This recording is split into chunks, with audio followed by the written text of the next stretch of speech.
The bruise around Cynthia Scott's left eye had faded from the deep purple of fresh violence to a sickly yellow-green, but it still throbbed with each jarring step of the wagon that carried her deeper into the Montana wilderness.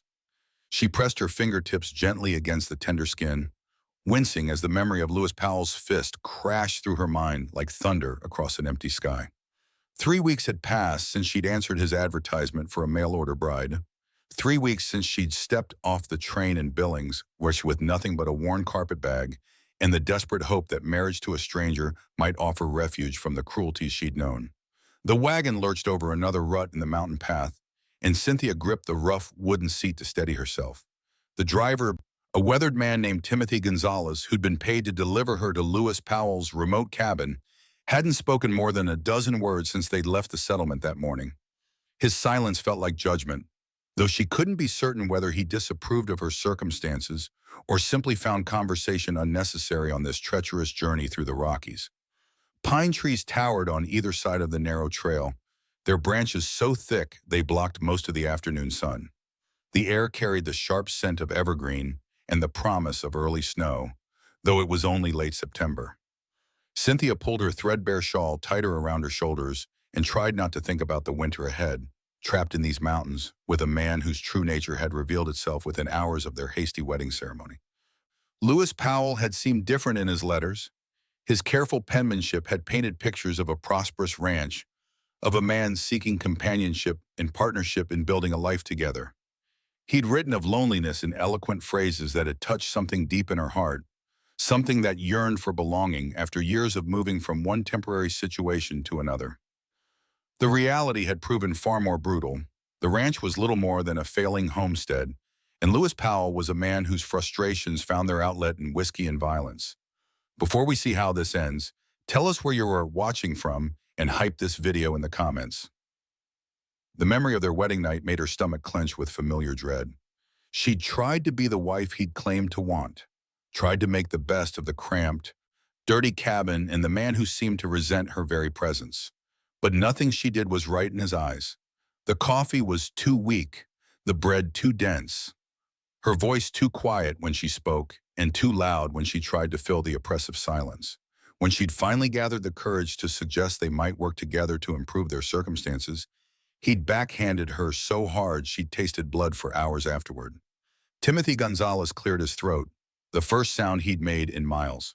"Storm coming," he said, nodding toward the darkening sky visible through gaps in the forest canopy. "Best we find shelter soon." Cynthia followed his gaze upward, noting the way the wind had begun to pick up, setting the pine boughs to swaying and whispering. The temperature had dropped noticeably since morning, and she could feel the electricity in the air that often preceded mountain storms. "How much farther to the Powell place?" she asked, though part of her dreaded the answer. "Still got maybe 10 miles, Timothy replied. "But this trail gets mighty treacherous in a storm. Might be we need to hole up somewhere till it passes." The prospect of spending the night in the wilderness with a stranger should have frightened her, but Cynthia found herself almost relieved at the thought of delaying her return to Lewis Powell's cabin. The 3 days she'd spent in town, ostensibly visiting the doctor about her injured eye but really just trying to work up the courage to go back, had been the most peaceful she'd known since arriving in Montana.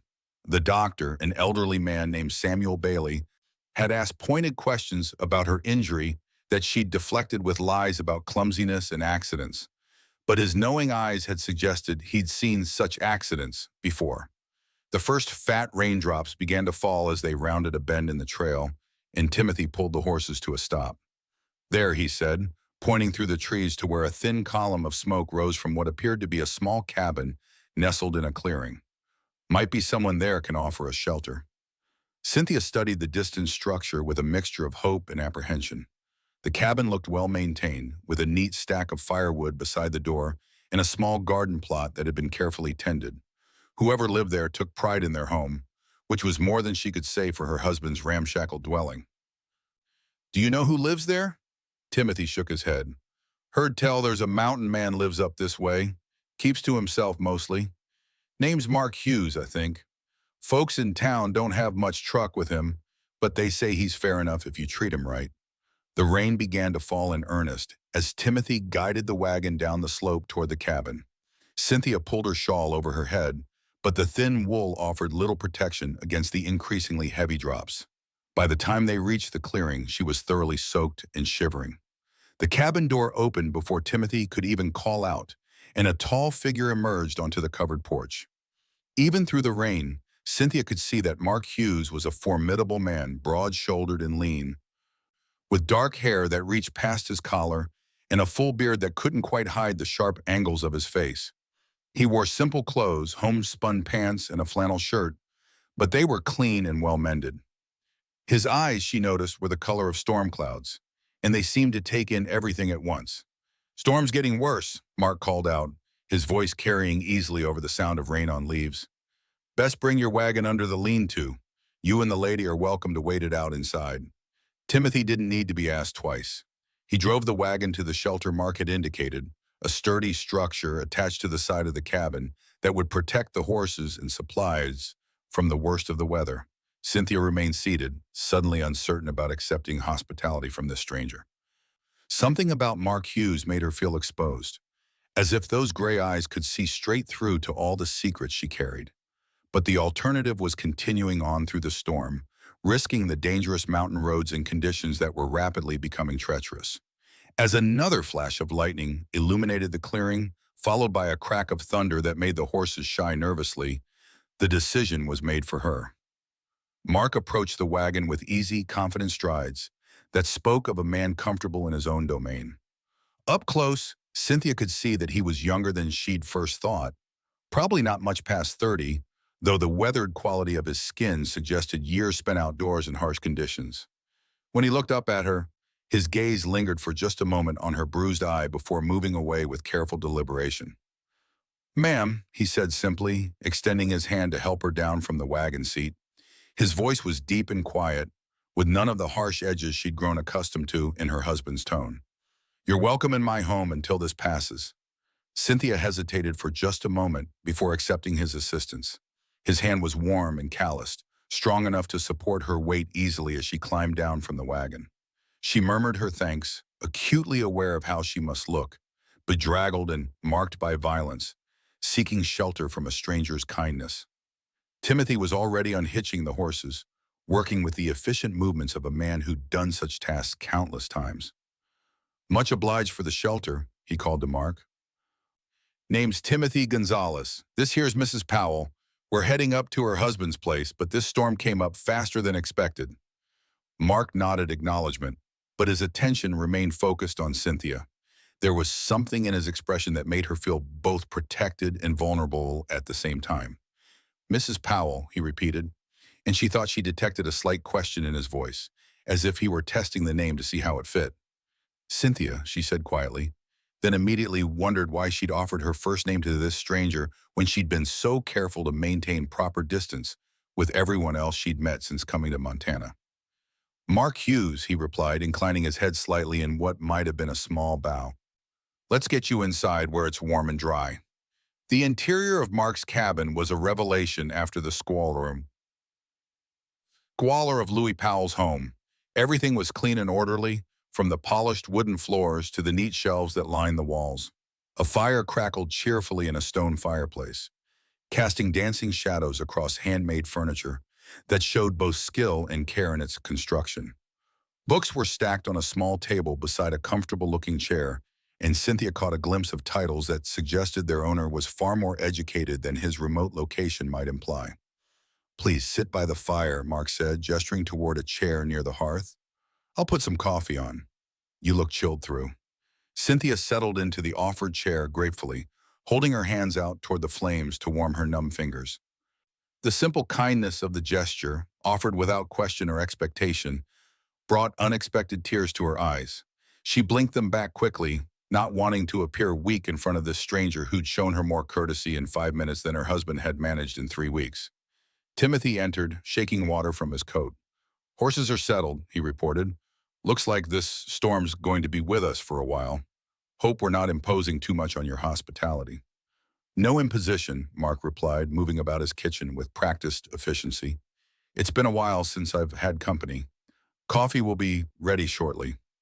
As Mark worked, Cynthia found herself studying him covertly. There was something almost graceful about the way he moved through his domain, every gesture purposeful and economical. His hands, she noticed, were scarred from hard work, but gentle as he handled the delicate china cups he set out for their coffee. Everything about him suggested competence and self-sufficiency, qualities she'd hoped to find in a husband but had discovered were rarer than she'd imagined. The coffee, when it came, was rich and perfectly brewed, warming her from the inside out. Mark served it without ceremony, along with thick slices of bread spread with butter and honey that tasted like summer sunshine.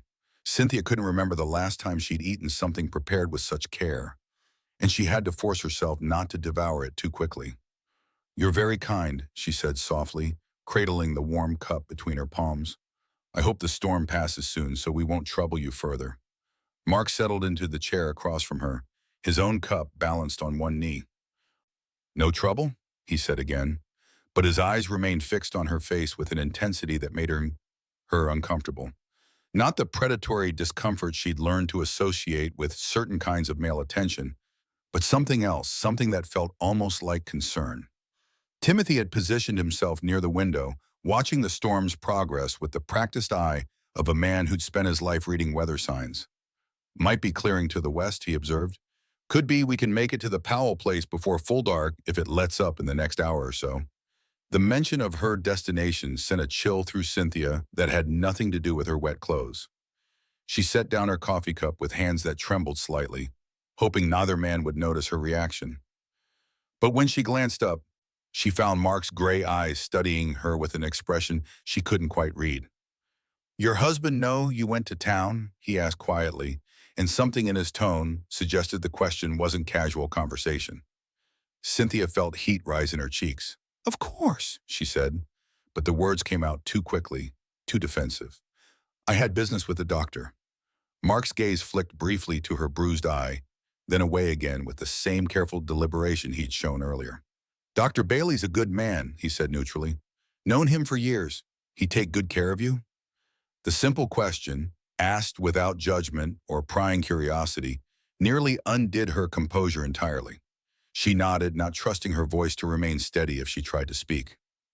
Dr. Bailey had indeed taken good care of her, not just treating her injury, but offering her a safe place to stay while she decided what to do next. He'd even suggested she might find work in town, helping other women with their medical needs, if she chose not to return to her husband's cabin. But the choice wasn't really hers to make. She was legally bound to Lewis Powell, for better or worse, and worse seemed to be all she could expect. The law would not protect her from a husband's discipline, no matter how brutal, and she had nowhere else to go even if it would. Thunder crashed overhead so loud it seemed to shake the very foundations of the cabin. The storm was directly above them now, turning the afternoon as dark as evening. Timothy moved away from the window, shaking his head. "This isn't letting up any time soon," he said. "Might be we're here for the night, if you can spare the space." Mark nodded without hesitation. "You're both welcome to stay as long as needed. I've got plenty of room." The prospect of spending the night under this stranger's roof should have alarmed Cynthia, but instead she felt only relief at the reprieve from returning to Louis Powell's cabin. One more night of peace, of safety, of being treated with basic human dignity. She would take it gratefully and worry about the consequences later. As if reading her thoughts, Mark spoke again, his voice so quiet she had to strain to hear it over the storm. "Sometimes a person needs time to think things through properly," he said, apparently addressing his coffee cup. "No shame in taking whatever time you need." The words hit her like a physical blow, not because they were harsh, but because they were so unexpectedly gentle. This stranger, this mountain man who lived alone in the wilderness, seemed to understand something about her situation that she'd barely acknowledged to herself. The kindness in his voice made her throat tight with unshed tears. Outside, the storm raged with increasing fury, as if nature itself were reflecting the turmoil in her heart. Lightning illuminated the windows in stark white flashes, followed by thunder that seemed to go on forever. But inside Mark Hughes's cabin, surrounded by warmth and unexpected compassion, Cynthia felt something she'd almost forgotten existed. Hope. The feeling was dangerous, she knew. Hope had led her into marriage with Lewis Powell in the first place. Hope that had been crushed under the weight of harsh reality. But sitting in this clean, comfortable room, drinking perfectly brewed coffee and eating bread that tasted like it had been made with love, she couldn't quite suppress the treacherous emotion. Mark rose to add another log to the fire, and Cynthia watched the way the flames cast golden light across his features. There was strength in his face, but also something else, something that suggested depths she couldn't fathom. When he returned to his chair, she found herself wondering what had brought him to this remote place, what had made him choose solitude over the company of others. "You live here alone?" she asked, then immediately regretted the personal question. "For now," he replied simply, and something in his tone suggested that hadn't always been the case. The conversation lapsed into comfortable silence, broken only by the sound of rain against the windows and the occasional crack of burning wood in the fireplace. Timothy had settled into a chair near the door, his weathered face relaxed for the first time since they'd begun their journey. Even he seemed affected by the peaceful atmosphere of Mark's home. But as the afternoon wore on toward evening, Cynthia found herself growing increasingly anxious about what would happen when the storm finally passed. Lewis Powell would be expecting her return, and his temper would not be improved by her extended absence. The longer she stayed away, the worse his reaction would be when she finally appeared at his door. As if sensing her growing distress, Mark spoke again. "Your husband," he said carefully, "he know about your visit to the doctor?" The question hung in the air between them, loaded with implications that made Cynthia's heart race. She met his steady gaze and saw understanding there, along with something that might have been anger, though not directed at her. "He knows I was injured," she said finally, choosing her words with care. Mark nodded slowly, and she had the distinct impression that her careful phrasing had told him everything he needed to know. When he spoke again, his voice carried a new edge, harder than before but still controlled. "And where does he sleep, this husband of yours?" The question seemed to come from nowhere, catching Cynthia completely off guard. She stared at Mark in confusion, wondering what could have prompted such a strange inquiry. The intensity in his gray eyes had sharpened, taking on a quality that made her think of a predator scenting prey. "I don't understand," she said slowly, though something deep in her gut suggested that she did understand, at least partially. There was a significance to his question that went beyond casual curiosity, a weight that made the air in the cabin seem suddenly thick and charged. Mark leaned forward slightly in his chair, his hands clasped loosely between his knees, but there was nothing relaxed about his posture now. Every line of his body spoke of coiled tension, of a man preparing for action. "It's a simple question, Mrs. Powell. When you go back to that cabin, where will your husband be sleeping?" Timothy had gone very still by the window, his weathered face turned toward them with an expression of growing alarm. Even he seemed to sense that something significant was happening, though Cynthia doubted he understood what any more than she did. The fire crackled in the silence that followed, sending sparks up the chimney and casting dancing shadows across the cabin walls. Outside, the storm continued its assault on the mountains, but somehow the violence of the weather seemed less threatening than the sudden tension that had filled the room. "In our bed," Cynthia whispered finally, the words barely audible above the sound of rain on the roof. "Why would you ask such a thing?" Mark's eyes never left her face, and she saw something there that made her breath catch in her throat. It wasn't the predatory hunger she'd learned to fear in men's gazes, but something far more dangerous. It was the look of a man making a decision that would change everything. A man stepping across a line from which there could be no return. "Because," he said quietly, his voice carrying the weight of absolute certainty, "I need to know where to find him."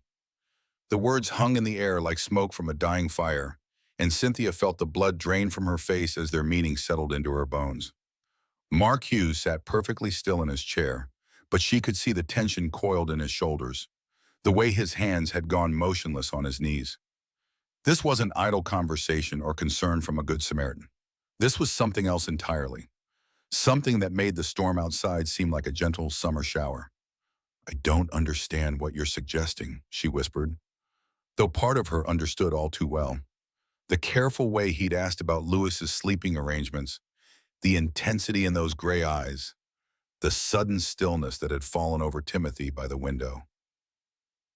This mountain man wasn't just offering shelter from the storm.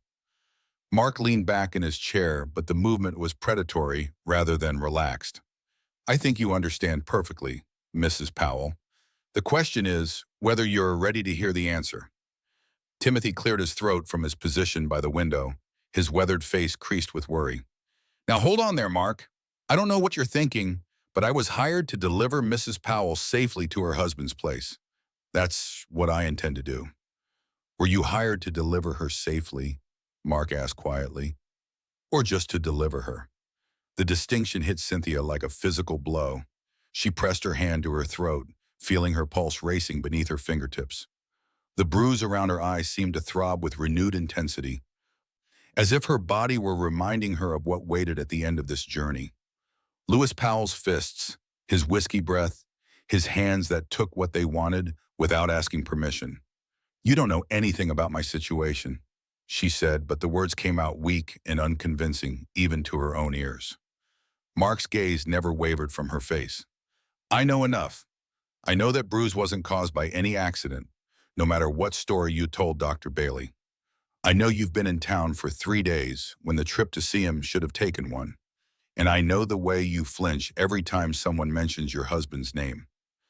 The accuracy of his observations made her feel exposed, as if he'd stripped away all her careful pretenses and seen straight through to the fear that lived in her chest like a caged animal. She wanted to deny his words, to maintain the fiction that her marriage was difficult but manageable, that she was strong enough to endure whatever Lewis Powell chose to dish out. But the kindness in this stranger's voice, the genuine concern in his eyes, made the lies stick in her throat.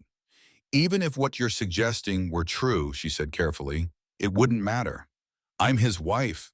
The law wouldn't protect me even if I asked for protection, which I'm not.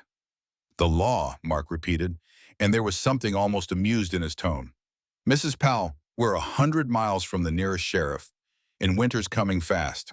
Up here, the only law that matters is what a person can enforce with their own 2 hands. Timothy moved away from the window, his face grave with concern. Mark, you need to think about what you're saying. This woman is married, legal, and proper. Whatever problems she might be having with her husband, they're not your concern. Aren't they? Mark asked, rising from his chair with fluid grace. He was taller than Cynthia had realized, and broader through the shoulders. Standing in the firelight, he looked like something out of the old stories her grandmother used to tell, tales of mountain spirits and forest guardians who protected the innocent from harm. When someone seeks shelter under my roof, their safety becomes my concern. That's the law I live by. The conviction in his voice made something flutter in Cynthia's chest, a sensation she couldn't quite name. Hope was too dangerous a word, but there was something stirring there. Some long, dormant part of her that remembered what it felt like to believe someone might actually care what happened to her. You don't even know me, she said, but the protest sounded hollow even to her own ears. I know enough, Mark repeated. I know you're brave enough to leave a bad situation, even if you don't have anywhere safe to go. I know you're smart enough to stay away for 3 days while you figured out your options. And I know you're sitting in my cabin right now trying to work up the courage to go back to a man who uses his fists to solve problems. Each word hit her like a small revelation, as if this stranger had been watching her life unfold from some invisible vantage point. The truth of his observations made her throat tight with unshed tears, but also sparked something else, something that felt dangerously like relief. To be seen, truly seen, by someone who didn't judge her for the choices she'd made or the circumstances she'd found herself in. What are you proposing? She asked quietly, though she wasn't certain she was ready for the answer. Mark moved to the window, peering out into the storm with the practiced eye of a man who'd spent years reading weather signs. Storm's not letting up anytime soon. Could be morning before it's safe to travel. That gives us time to discuss your options. Her options are to go home to her husband, Timothy interjected, though his voice lacked conviction. That's what the law says, and that's what's right. Is it right, Mark asked, turning back to face them both? Is it right for a woman to go back to a man who marks her face with his fists? Is it right for her to spend the rest of her life walking on eggshells, wondering when the next beating will come? The blunt words made Cynthia flinch, but they also carried a power that cut through all her careful rationalizations. This was her life he was describing, Her reality laid bare without the softening lies she'd been telling herself. The next beating would come, probably tonight when she returned to Louis Powell's cabin. And the one after that, and the one after that, until either he killed her or she found the courage to do something about it. "What would you have me do?" she asked, and her voice came out stronger than she'd expected. "I have no money, no family, nowhere to go. Even if I could leave him, I'd starve before winter's end." Mark's expression softened slightly, though the steel remained in his eyes. "You wouldn't starve. Not if you didn't have to." The implication in his words sent a shock through her system. She stared at him, trying to read the meaning behind his careful phrasing. Was he offering her sanctuary? Protection? Something more than that? The possibility seemed too good to be true, too dangerous to even consider. "You're talking about kidnapping," Timothy said, his voice sharp with alarm. "That's what this is, Mark. You're talking about taking another man's wife against her will." "Against her will?" Mark asked, his gaze returning to Cynthia's face. "That's the question, isn't it? Mrs. Powell, if you could choose your own path, if you could go anywhere and do anything without fear of consequences, what would you choose?" The question hung in the air between them, loaded with possibilities that made her head spin. What would she choose? The answer came to her with startling clarity, as if it had been waiting just beneath the surface of her consciousness all along. She would choose safety. She would choose kindness. She would choose a life where she didn't have to measure every word and gesture against the possibility of violence. She would choose the man sitting across from her, with his gentle hands and storm gray eyes, if such a choice were possible. The thought shocked her with its intensity. She barely knew Mark Hughes, had spent less than a day in his company, yet something about him called to a part of her that had been dormant for so long she'd almost forgotten it existed. The way he moved through his domain with quiet confidence, the care he'd shown in preparing their simple meal, the books stacked beside his chair that spoke of an educated mind. Even the way he'd asked his dangerous question with concern rather than judgment in his voice. "It doesn't matter what I would choose," she said finally. "The choice isn't mine to make." "Isn't it?" Mark asked quietly. "You made the choice to stay in town for 3 days. You made the choice to seek medical attention for your injury. You made the choice to accept shelter here tonight. Every moment of every day, we're making choices about what we'll accept and what we won't." His words carried a power that made her chest tight with emotion. He was right, of course. She had been making choices, small acts of rebellion against the life Louis Powell had tried to impose on her. The question was whether she had the courage to make a larger choice, one that would change everything. "And what about you?" she asked, turning the question back on him. "What choice are you making?" Mark was quiet for a long moment, his gaze fixed on the fire crackling in the hearth. When he spoke, his voice carried the weight of absolute certainty. "I'm choosing to offer you protection, if you want it. I'm choosing to stand between you and anyone who would do you harm. And I'm choosing to ask you one more time where your husband sleeps. Because if you go back to that cabin tonight, I'm going with you." The declaration sent a chill through the room that had nothing to do with the storm outside. Timothy moved away from the window, his face pale with alarm. "Mark, you can't be serious. You're talking about murder." "I'm talking about justice," Mark replied calmly. "There's a difference. Not in the eyes of the law, there isn't. They'll hang you for it, and probably her too as an accomplice." Mark's smile was thin and cold. "They'd have to catch us first, and they'd have to prove what happened. Lot of dangerous things in these mountains, Timothy. Bears, wolves, rock slides. Man could disappear without a trace, and no one would ever know what became of him." The casual way he discussed violence should have terrified Cynthia, but instead she felt a strange calm settling over her. This man, this stranger who'd offered her shelter from the storm, was prepared to kill for her. The knowledge was both frightening and oddly comforting. When was the last time anyone had cared enough about her welfare to even raise their voice in her defense, let alone take such drastic action? "You don't understand," she said quietly. "Louis isn't just cruel, he's careful. He makes sure his marks don't show where others can see them. He knows exactly how far he can go without killing me outright. And he's not stupid. If something happened to him right after I disappeared for 3 days, people would ask questions. Let them ask, Mark said. Questions don't convict a man, and dead men don't tell tales. The storm outside seemed to intensify, as if nature itself were responding to the violence being discussed within the cabin walls. Lightning illuminated the windows in stark white flashes, followed by thunder that shook the very foundations of the structure. But inside, the three occupants remained locked in their tense tableau, each weighing the consequences of the choices before them. Timothy moved to his pack, pulling out a bottle of whiskey with shaking hands. He took a long drink before offering it to the others, and Cynthia was surprised to find herself accepting. The liquor burned going down, but it also steadied her nerves, giving her the courage to voice the question that had been forming in her mind. If I chose to stay, she said carefully, if I chose not to return to Louis Powell's cabin, what then? What kind of life could I have here? Mark's expression softened, and for a moment she caught a glimpse of something vulnerable in those storm-gray eyes. Whatever kind of life you wanted. You could help me with the ranch work, or you could find something else that suited you better. Dr. Bailey mentioned you might be good with medical work. Plenty of folks in these mountains could use that kind of help. The picture he painted was so appealing that it made her chest ache with longing. A life of purpose and dignity, free from fear and violence. The chance to use her skills to help others instead of simply surviving from one day to the next. It seemed too good to be true, too perfect to be real. And what would you expect in return, she asked, though part of her dreaded the answer. Mark was quiet for a long moment, studying her face in the firelight. When he spoke, his voice was gentle but firm. Nothing you weren't willing to give freely.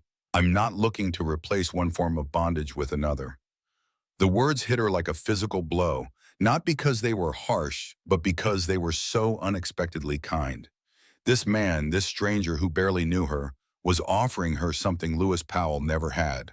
The right to choose her own level of involvement, her own degree of intimacy, the freedom to be a partner rather than property.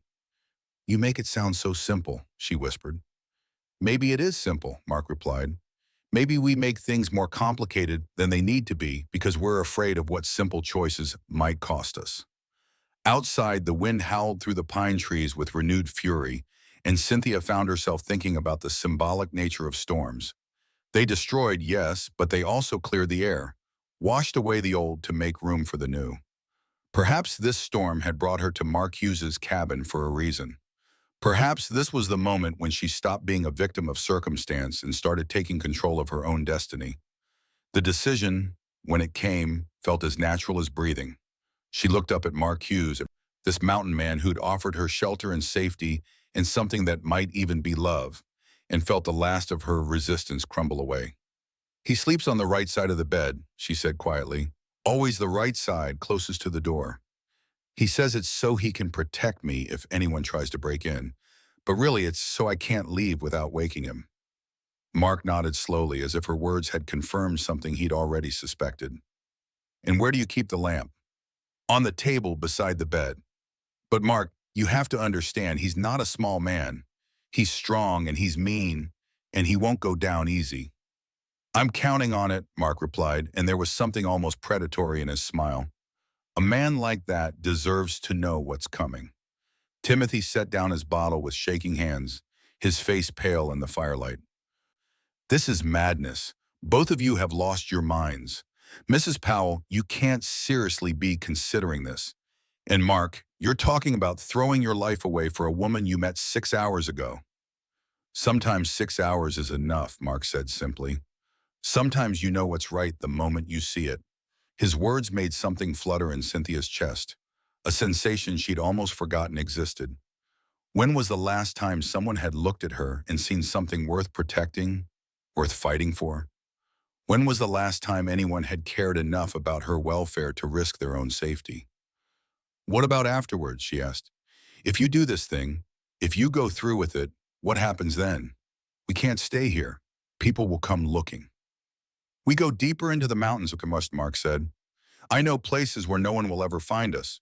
Places where we can build a life together without interference from the outside world. It won't be easy, especially not at first, but it'll be ours. The picture he painted was both terrifying and appealing. a life of isolation and self-sufficiency, far from the judgments and expectations of civilized society. It would mean giving up any hope of returning to the world she'd known. But what did that world have to offer her anyway? A legal system that treated her like property, a society that blamed her for her husband's violence, a future that held nothing but more of the same abuse she'd already endured. "I need to think," she said, though part of her had already made the decision. "This is not something to be decided lightly." "No," Mark agreed, "it's not. But while you're thinking, consider this. Tomorrow morning, when this storm passes, you'll have to make a choice anyway. You can get back in that wagon and return to Lewis Powell's cabin, knowing what waits for you there. Or you can choose something different." The truth of his words settled into her bones like winter cold. Tomorrow would bring its own reckoning, regardless of what she decided tonight. The only question was whether she would face that reckoning as a victim or as someone who'd finally found the courage to fight back. Timothy rose from his chair, moving to the window to peer out into the storm. "Wind's shifting," he observed. "Might be this weather breaks sooner than expected." The news should have been welcome, but instead it filled Cynthia with a sense of urgency. Time was running out for her to make a decision that would determine the course of the rest of her life.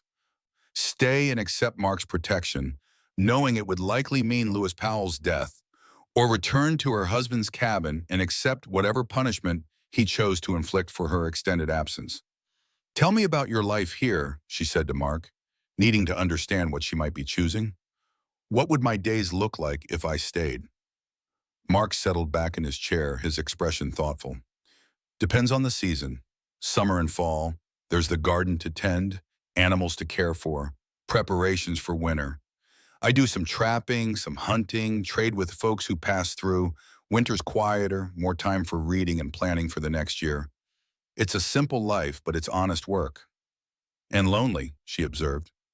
"It has been," he admitted, "but it doesn't have to stay that way." The implication in his words made her heart race.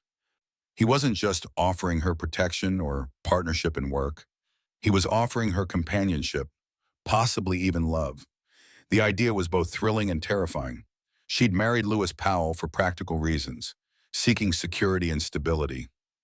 What Mark was offering was something entirely different, something based on choice rather than necessity. "You barely know me," she said. "How can you be certain you want me here permanently?" Mark's smile was gentle but sure. "I know you're brave enough to leave a bad situation even when you don't know where you're going. I know you're strong enough to endure 3 weeks of abuse without breaking. And I know you're kind enough to worry about my safety even when I'm offering to risk it for yours. That's enough for me to build on." His words painted a picture of herself that she barely recognized. Brave, strong, kind. She'd never thought of herself in such terms. In Lewis Powell's house, she'd been weak, clumsy, inadequate.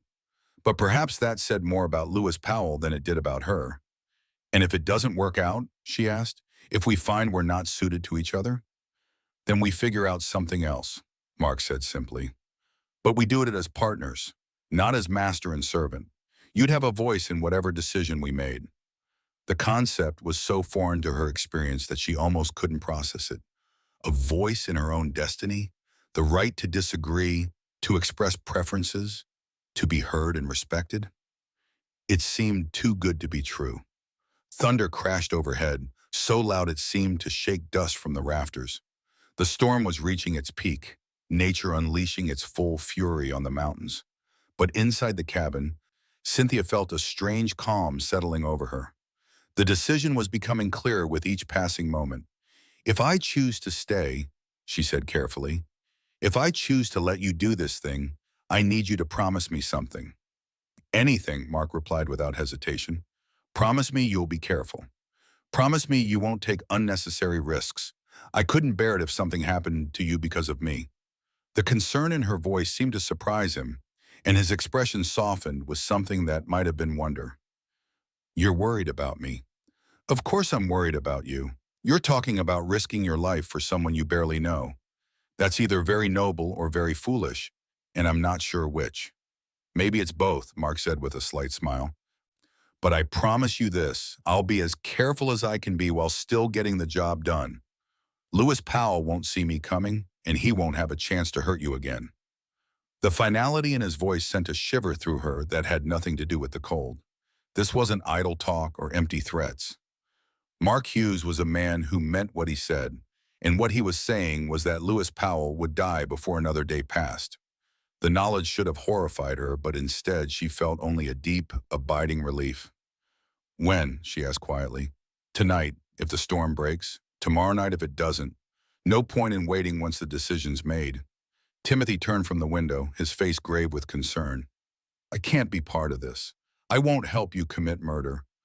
And I won't stand by and watch it happen." "No one's asking you to," Mark replied calmly. "But you need to understand something, Timothy. If you try to warn Powell, if you try to interfere in any way, you'll be putting Mrs. Powell in danger. And I won't allow that." The threat was delivered in the same calm, reasonable tone Mark had used for everything else, but its meaning was unmistakable. Timothy swallowed hard, his weathered face pale in the firelight. "What are you saying?" "I'm saying that everyone in this room has a choice to make. Mrs. Powell can choose to go back to her husband and accept whatever he does to her. You can choose to deliver her safely and collect your fee. Or we can all choose something different. And if I choose to stay out of it entirely? If I just leave and forget I ever met either of you?" Mark considered this for a moment, his gray eyes thoughtful. "That might be the wisest choice of all. Take your wagon and head back to town in the morning. Tell anyone who asks that you delivered Mrs. Powell safely to her husband's cabin. After that, whatever happens is between me and Lewis Powell." The suggestion seemed to offer Timothy a way out that wouldn't compromise his conscience or put him in legal jeopardy. But Cynthia could see the conflict in his weathered features, the struggle between self-preservation and moral obligation. "And what about her?" Timothy asked, nodding towards Cynthia. "What happens to her in all this?" "That's up to her," Mark replied, his gaze returning to her face. "She can come with me when it's done, or she can make her own way in the world. Either way, she'll be free to choose." The word free hung in the air between them, loaded with possibilities that made Cynthia's heart race. When was the last time she'd been truly free to make her own choices? Before her parents died, certainly. Before desperation had driven her to answer Lewis Powell's advertisement for a mail-order bride. Before she'd traded her autonomy for the promise of security that had turned out to be a lie. "I want to come with you," she said quietly, and the words felt like stepping off a cliff into unknown darkness. "When it's done, I want to go with you into the mountains." Mark's expression brightened with something that might have been relief. "Are you certain? Once we go, there won't be any coming back. We'll be fugitives, outlaws. The life I can offer you won't be easy." "It'll be honest," she replied, echoing his earlier words, "and it'll be mine to choose. That's more than I have now." Timothy shook his head, moving away from them both as if their decision might somehow contaminate him. "This is madness. Pure madness. You're both throwing your lives away on a fantasy." "Maybe," Mark acknowledged, "but it's our fantasy to throw away." Outside, the wind began to die down, though rain still drummed against the windows with steady persistence. The storm was passing, which meant morning would bring decisions that couldn't be delayed or reconsidered. Cynthia felt a strange mix of terror and anticipation as she contemplated the hours ahead. "How will you do it?" she asked, though part of her didn't want to know the details. Mark's expression grew distant, as if he were already planning the sequence of events in his mind. "Simple and quick. I'll wait until he's asleep, then make sure he doesn't wake up. You won't have to see it or be involved in any way." "But I will be involved," she said. "This is happening because of me. For me. I can't pretend otherwise." "No," Mark agreed, "you can't, but that doesn't make you responsible for his death. Lewis Powell chose his own path when he decided to use his fists on someone smaller and weaker than himself. All we're doing is making sure he can't make that choice again." The logic was sound, but Cynthia still struggled with the enormity of what they were planning. She'd never been involved in violence of any kind, had always believed that problems could be solved through patience and compromise. But 3 weeks of marriage to Lewis Powell had taught her that some problems couldn't be solved through civilized means. "What if someone comes looking for him?" she asked. "What if there are questions?" There might be, Mark admitted, but Lewis Powell isn't exactly beloved in these parts. He's got debts he can't pay and enemies he's made through his drinking and his temper. When he disappears, most folks will figure he either ran off to avoid his creditors or met with an accident in the mountains. Either way, they won't look too hard for answers. The casual way he discussed covering up murder should have appalled her, but instead, Cynthia found herself impressed by his thoroughness. This wasn't a crime of passion or a moment of temporary insanity. Mark Hughes was planning Lewis Powell's death with the same careful attention he'd given to brewing their coffee and preparing their simple meal. "You've thought about this before," she observed. "I've thought about a lot of things during the years I've lived alone up here. A man has plenty of time to consider what he'd do in various situations." The admission raised questions about Mark's past that Cynthia wasn't sure she was ready to explore. What had brought him to this remote place? What experiences had shaped him into someone who could discuss murder with such calm certainty? But those were questions for later, if there was a later. Right now, all that mattered was the choice before them. Timothy moved to his pack again, this time pulling out a worn Bible. He held it in his hands like a talisman, his weathered face creased with anguish. "I can't stop you," he said finally, "but I can't help you either. I'll take my wagon and leave at first light. And I'll pray that God forgives you both for what you're about to do." "I understand," Mark said gently, "and I respect your choice. You're a good man, Timothy Gonzalez. Don't let what happens here change that." The older man nodded, clutching his Bible tighter. "What should I tell people if they ask about Mrs. Powell?" "Tell them you delivered her safely to her husband's cabin," Mark replied. "Tell them she seemed nervous about something, but you don't know what. Tell them Lewis Powell was drinking when you left, and he seemed angry about her extended absence. Let people draw their own conclusions." The plan was simple but effective. It would establish Lewis Powell's state of mind and provide a plausible explanation for whatever violence might follow. Timothy would be in the clear, and any investigation would likely focus on the possibility that Lewis had harmed his wife in a drunken rage before meeting with some accident himself. The fire crackled in the hearth, sending sparks up the chimney and casting dancing shadows on the cabin walls. Outside, the storm continued its assault on the mountains, but with less fury than before.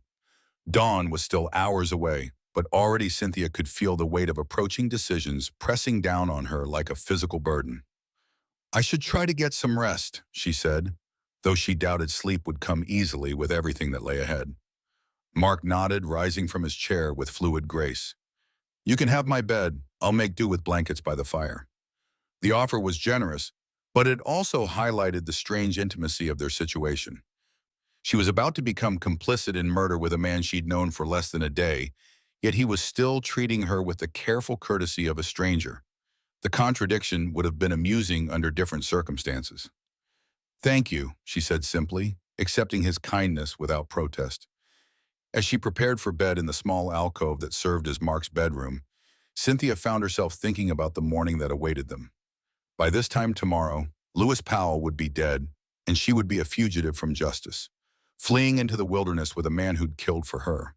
The life she'd known, unsatisfactory as it had been, would be over forever.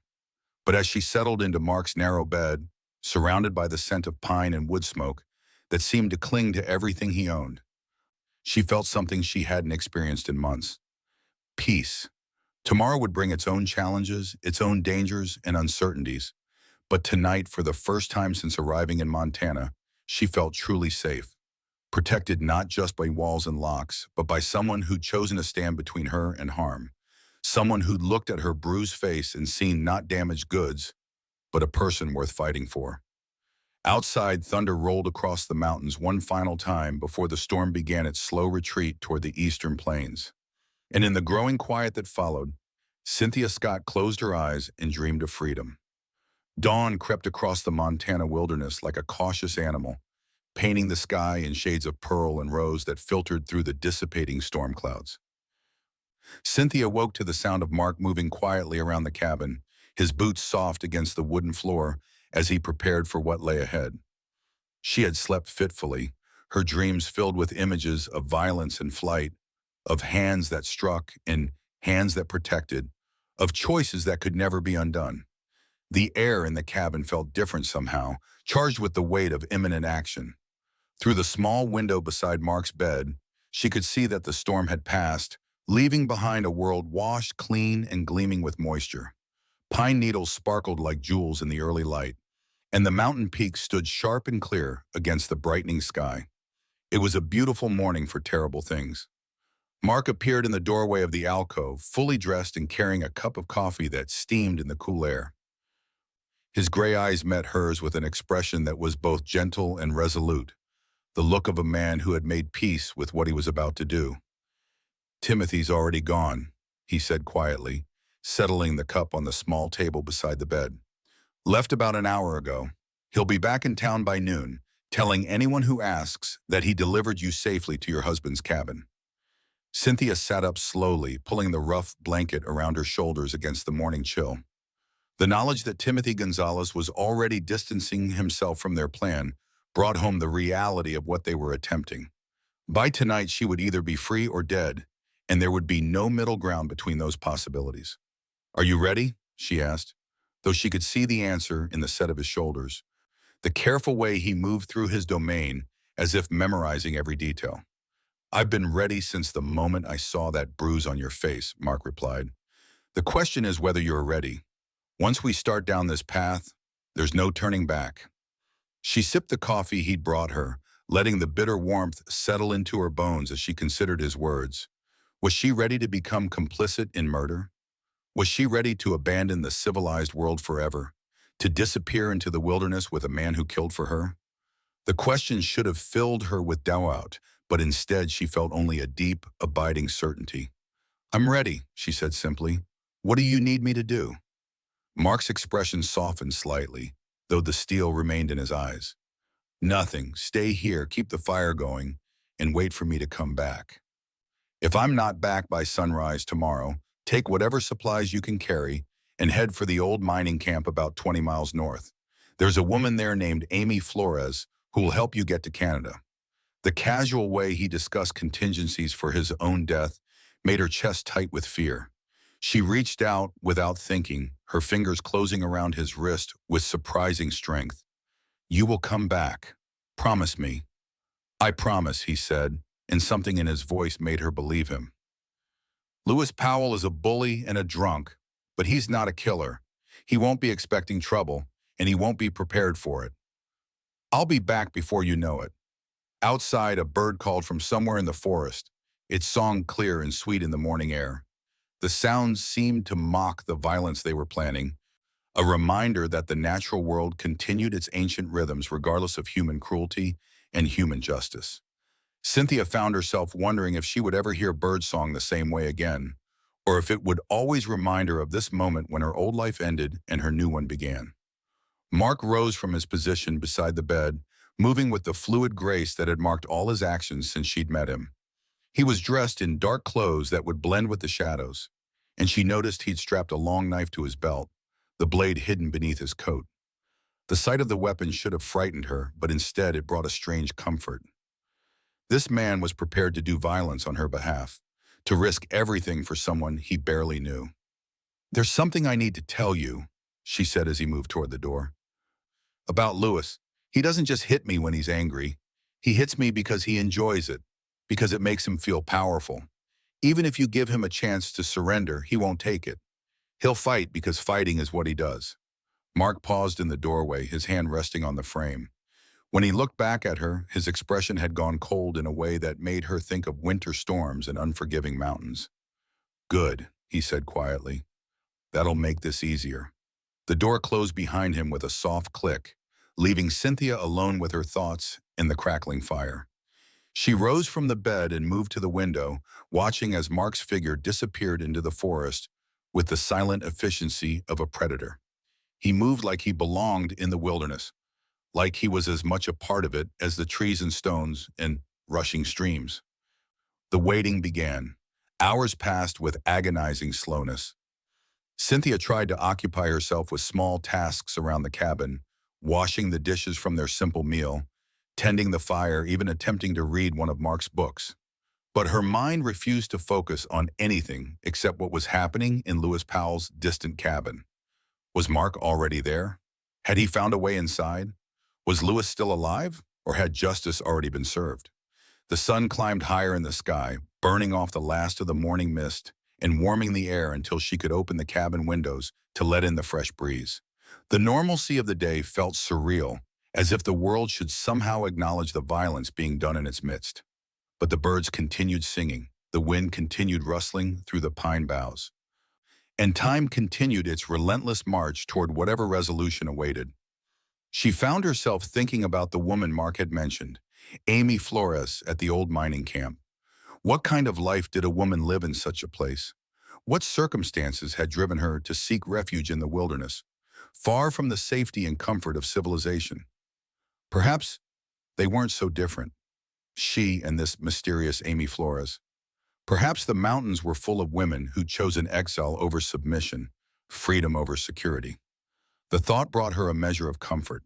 If Mark didn't return, if something went wrong with their carefully laid plans, she wouldn't be entirely alone. There were others who'd made similar choices, who'd chosen the uncertain dangers of the wilderness over the certain cruelties of civilized society. She could survive among them, could build a new life from the ashes of the old. But even as she tried to prepare herself for that possibility, her heart remained fixed on Mark's promise to return. Something about him inspired confidence, a sense that he was a man who kept his word regardless of the cost. He would come back to her because he'd said he would, and she would be waiting because she'd promised to wait. The afternoon wore on with painful slowness. Cynthia prepared a simple meal, more to occupy her hands than because she felt any hunger. The thought of food made her stomach clench with anxiety, but she forced herself to eat anyway. Whatever the evening brought, she would need her strength. As the sun began its descent toward the western peaks, painting the sky in shades of gold and crimson, she heard the sound she'd been waiting for. Footsteps on the path outside, moving with the same quiet confidence she'd learned to associate with Mark Hughes. Her heart leaped in her chest, and she rushed to the window to confirm what her ears had already told her to. Mark emerged from the forest like a shadow-given substance, his dark clothes blending with the lengthening shadows between the trees. But there was something different about him now, something in his posture that spoke of completed business and settled accounts. He moved like a man who'd done what needed doing and found peace in the aftermath. Cynthia threw open the cabin door and ran to meet him, her careful composure finally cracking under the weight of relief and joy. She didn't care that she barely knew this man, didn't care that he'd just committed murder on her behalf. All that mattered was that he'd kept his promise, that he'd returned to her as he'd said he would. Mark caught her in his arms as she reached him, holding her close against his chest while she trembled with emotion. She could feel the steady beat of his heart beneath her cheek, could smell the scent of pine and wood smoke that clung to his clothes. He was warm and solid and alive, and Lewis Powell was not. "It's done," he said quietly, his voice carrying the weight of finality. "He won't hurt you again. He won't hurt anyone again." She pulled back to look at his face, searching for signs of what he'd endured.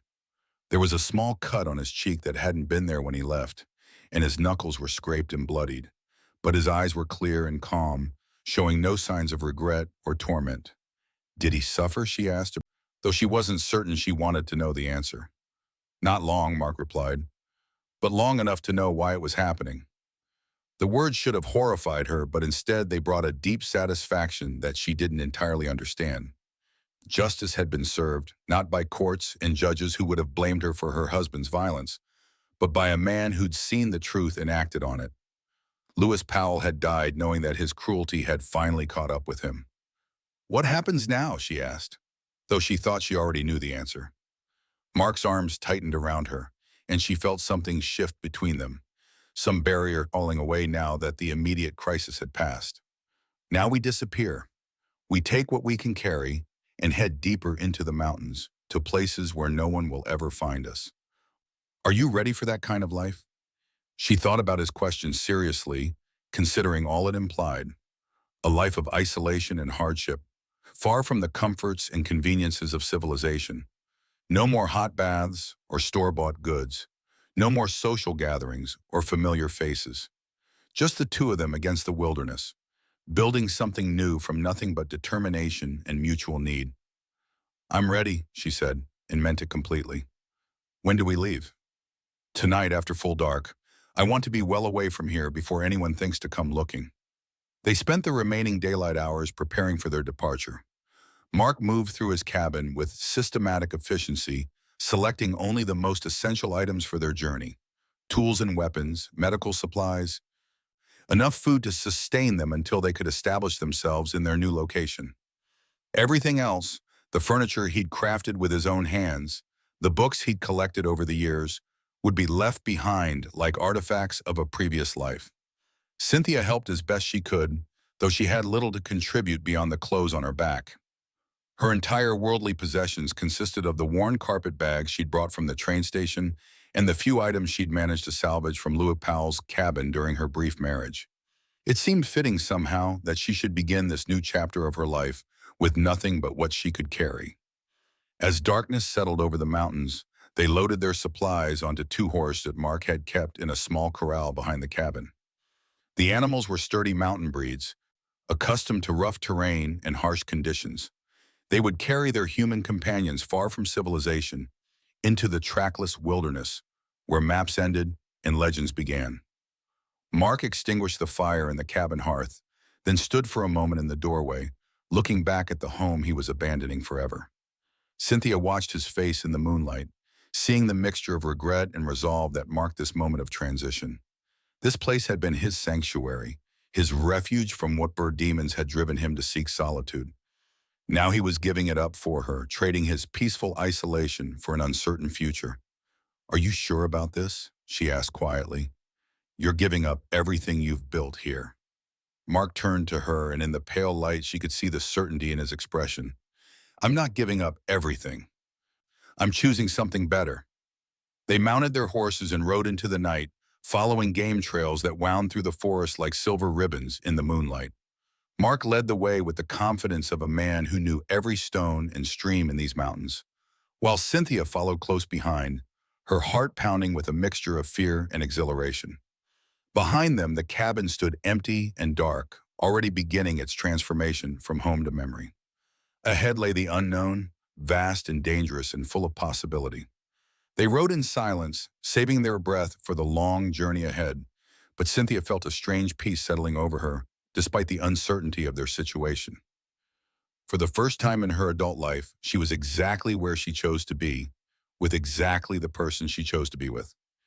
The knowledge was both terrifying and liberating, like stepping off a cliff and discovering she could fly. They rode through the night and into the following day, stopping only when the horses needed rest or when they found water for drinking and washing. The country grew wilder as they traveled, the mountains taller and more forbidding, the forest deeper and more primeval. This was land that had never known the touch of civilization, where wolves still howled and eagles soared above peaks that scraped the sky. On the second night, they made camp beside a stream that tumbled down from the high country in a series of crystalline cascades. Mark built a small fire carefully shielded from view by overhanging rocks, and they shared a simple meal of jerked meat and hardtack. The food was plain but satisfying, seasoned with the sharp mountain air and the satisfaction of freedom. "Tell me about your life before," Cynthia said as they sat beside the dancing flames. "What brought you to Montana?" Mark was quiet for a long moment, his gray eyes reflecting the firelight as he considered her question. "I was a soldier," he said finally. "Fought in the war, saw things that changed me. When it was over, I couldn't go back to the life I'd known before. The mountains seemed like the only place where I could find peace." The simple explanation carried depths of pain that she could only imagine. She'd heard stories about the war, about the things it had done to the men who fought in it. Many had returned broken in ways that weren't immediately visible, carrying wounds that never fully healed. Perhaps that was why Mark had understood her situation so quickly, why he'd been willing to risk everything to help her escape. "And now," she asked, "do you regret leaving your peaceful life?" Mark's smile was soft in the firelight, transforming his weathered features with unexpected gentleness. "I thought I wanted peace," he said, "but what I really wanted was purpose. Something worth fighting for, worth protecting." I found that when I found you. His words made something flutter in her chest, a warmth that had nothing to do with the fire. She'd never expected to inspire such devotion in anyone, had always thought of herself as ordinary, unremarkable. But when Mark looked at her, she saw herself reflected in his eyes as someone precious, someone worth saving. I've never had anyone fight for me before, she admitted. I've always had to fight my own battles. Not anymore, Mark said simply. From now on, we fight together. The promise settled into her bones like warmth from the fire, chasing away fears she hadn't even realized she was carrying. Together. The word held possibilities she'd never dared to imagine, a future built on partnership rather than dominance, on choice rather than obligation. They traveled for 5 more days, climbing ever higher into country that seemed to exist beyond the reach of human law. The air grew thin and sharp, scented with snow and pine and the clean smell of stone. They saw no other human beings, encountered no signs of civilization beyond the occasional rusted remnant of some long-abandoned mining operation. On the 6th day, they crested a ridge and looked down into a valley that took Cynthia's breath away. It was a perfect bowl carved from the living rock, sheltered on all sides by towering peaks and watered by a stream that wound through meadows green as emeralds. Wildflowers painted the grass in brilliant splashes of color, and the air shimmered with the kind of pristine clarity that existed only in the highest places. This is it, Mark said, and she could hear the satisfaction in his voice. Our new home. They made their way down into the valley as the sun reached its zenith, the horses picking their way carefully along a narrow trail that seemed to have been carved by mountain sheep rather than human hands. At the bottom, beside the singing stream, they found the ruins of an old cabin, its walls still standing though the roof had long since collapsed.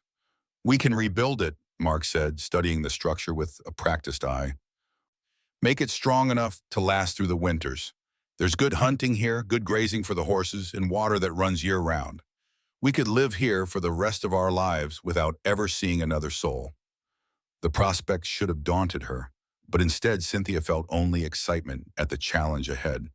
This would be their place, built by their hands and sustained by their efforts. No landlords or creditors, no neighbors to judge or authorities to fear. Just the two of them in the wilderness, carving out a life according to their own rules. They spent the rest of the day exploring their new domain, marking the best spots for a garden, identifying trees suitable for lumber, planning the layout of their rebuilt home. Mark moved through the valley with the same quiet confidence he'd shown in his abandoned cabin.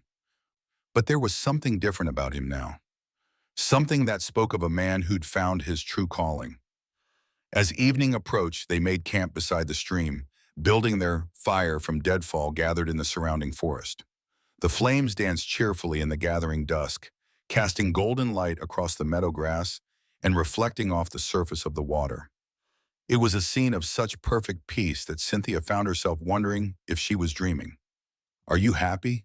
Mark asked as they shared their simple meal. The question caught her off guard, not because it was difficult to answer, but because no one had ever asked it before. In all her years of struggle and survival, happiness had seemed like a luxury she couldn't afford, something reserved for other people who lived easier lives. "Yes," she said, and realized with surprise that it was completely true. "I'm happy." Mark's smile transformed his face, chasing away the last shadows of the soldier he had once been. In the firelight, he looked younger somehow, as if the decision to fight for something good had restored a part of himself he'd thought lost forever. "So am I," he said simply, "for the first time in longer than I can remember." They sat in comfortable silence as the stars emerged overhead, brilliant points of light scattered across the vast dome of the sky. The Milky Way stretched from horizon to horizon like a river of diamonds, more beautiful than anything Cynthia had ever seen in the gas-lit streets of civilization. This was what she'd traded her old life for, this perfect moment of peace and possibility. "What will we call this place?" she asked as they prepared to sleep beneath the open sky. Mark considered the question seriously, his gaze moving across the moonlit valley that would be their home. "Hope Creek," he said finally, "because that's what it represents. A place where hope can grow, even after it seemed lost forever." The name felt perfect, capturing both the beauty of their surroundings and the significance of what they'd found here. Hope Creek would be their sanctuary, their refuge from a world that had shown them little kindness. Here they would build something new, something that belonged entirely to them. As Cynthia settled into her bedroll beside the dying fire, she found herself thinking about the journey that had brought her to this moment. The desperate decision to answer Lewis Powell's advertisement, the brutal reality of her marriage, the storm that had driven her to Mark's cabin. Each step had seemed like a disaster at the time, but now she could see the pattern, the way each hardship had led her closer to this perfect ending. "Mark," she said quietly into the darkness. "Yes? Thank you for everything, for saving me, for bringing me here, for giving me a chance at a real life." She felt him shift in his bedroll, turning toward her, though she couldn't see his face in the darkness. "You don't need to thank me, Cynthia. You saved yourself. I just helped clear the path." His words carried a truth she was only beginning to understand. She had saved herself, had found the courage to leave Lewis Powell's cabin and seek help from a stranger. The strength had been inside her all along, waiting for the right moment to emerge. Mark had simply given her the opportunity to use it. Sleep came easily in that perfect valley, beneath stars that seemed to bless their union and dreams that painted pictures of the life they would build together. When Cynthia woke the next morning, she found Mark already up and moving, gathering stones from the stream bed for the foundation of their new home. The work began that day and continued through the weeks that followed, a labor of love that transformed the ruined cabin into something strong and beautiful. They worked side by side in the crisp mountain air, their hands growing calloused and their muscles growing strong from the honest toil. Mark proved to be a skilled craftsman, able to coax straight lines from crooked timber and solid joints from rough stone. Cynthia discovered talents she'd never known she possessed, a gift for seeing how spaces should flow together, an eye for the small details that transformed a house into a home. She planned the kitchen with its wide windows that would catch the morning light, designed the bedroom alcove where they would sleep safe from winter storms, envisioned the front porch where they would sit in the evenings and watch the sunset behind the peaks. As autumn painted the valley in shades of gold and crimson, their cabin neared completion. The walls were solid and straight, the roof tight against wind and weather, the chimney drawing clean and true. They'd built it to last, using techniques Mark had learned from mountain men and skills Cynthia had inherited from her father, who'd been a carpenter before his death. On the day they moved inside for the first time, Cynthia stood in the main room and marveled at what they'd accomplished. The space was simple but beautiful, furnished with pieces Mark had crafted from local timber and warmed by rugs she'd woven from wool traded with passing trappers.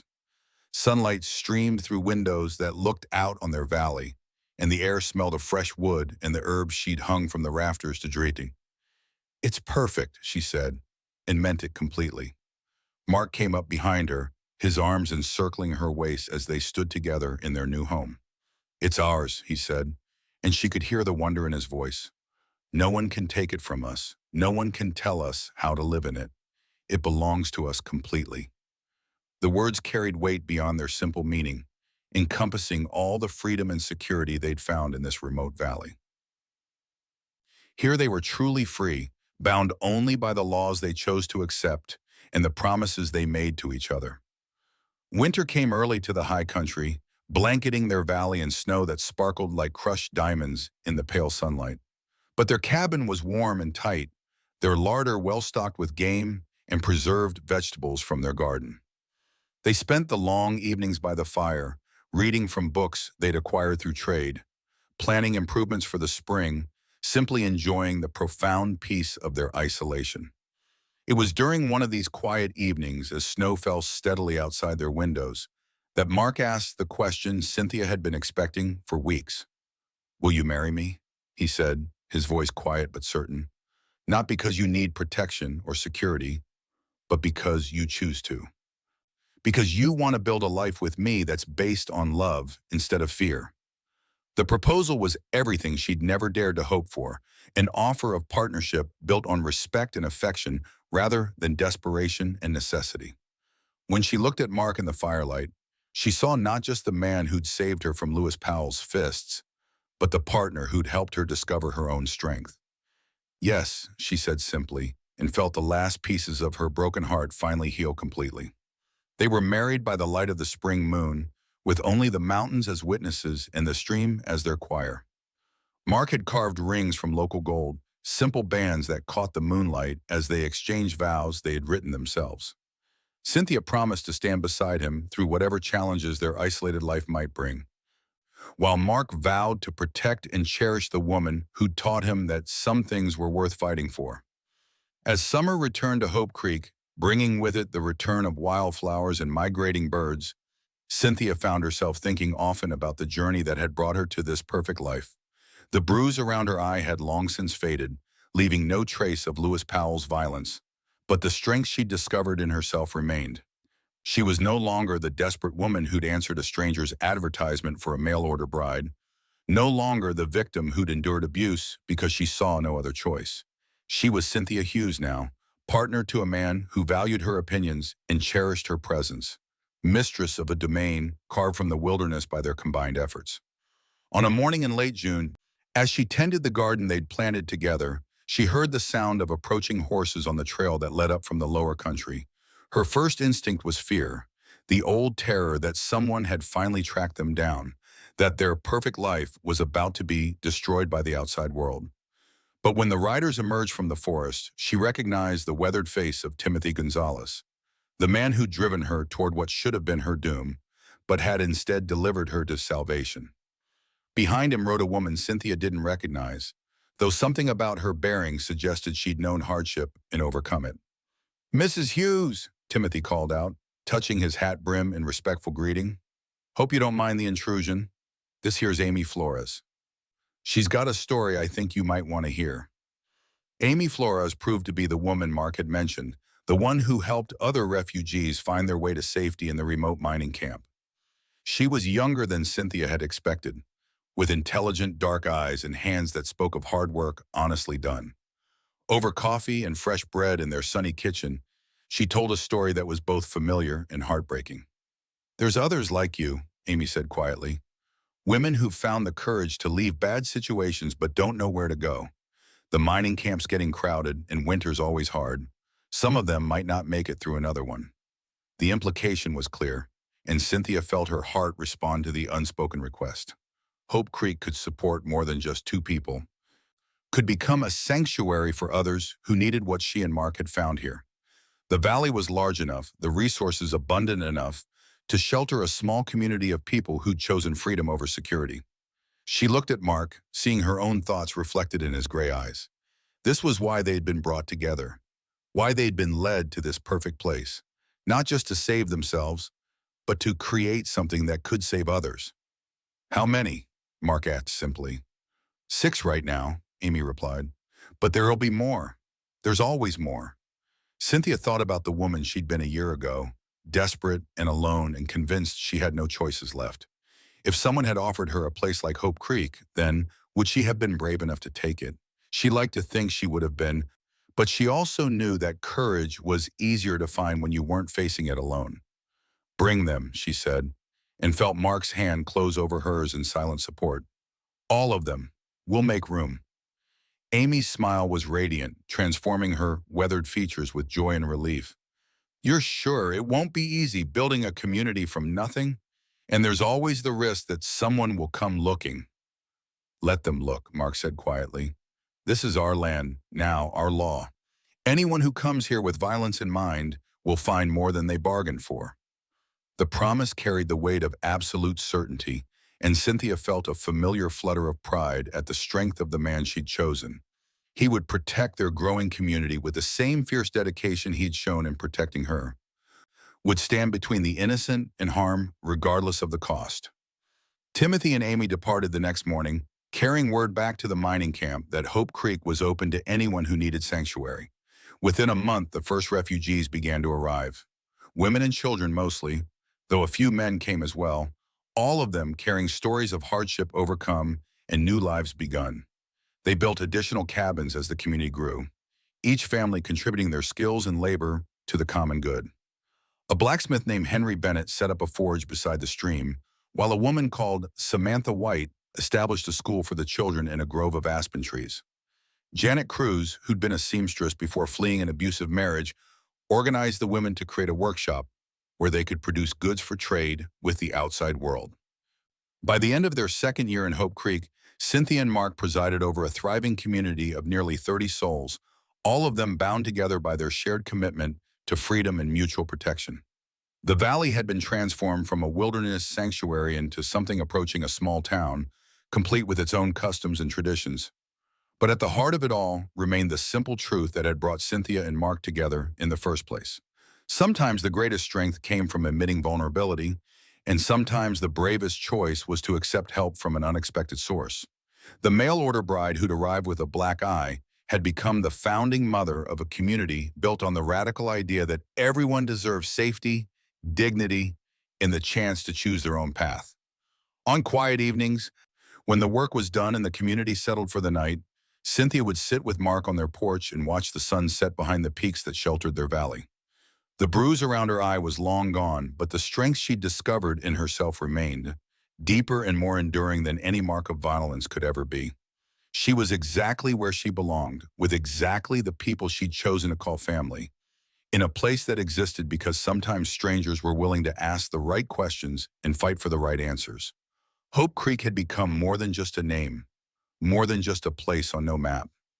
It had become proof that even the darkest stories could find their way to happy endings, if someone was brave enough to write a different conclusion. The mountain man had asked where her husband slept, and in answering that simple question, Cynthia had found not just freedom from fear, but the courage to build something beautiful from the ashes of what came before. In the end, that was the greatest victory of all.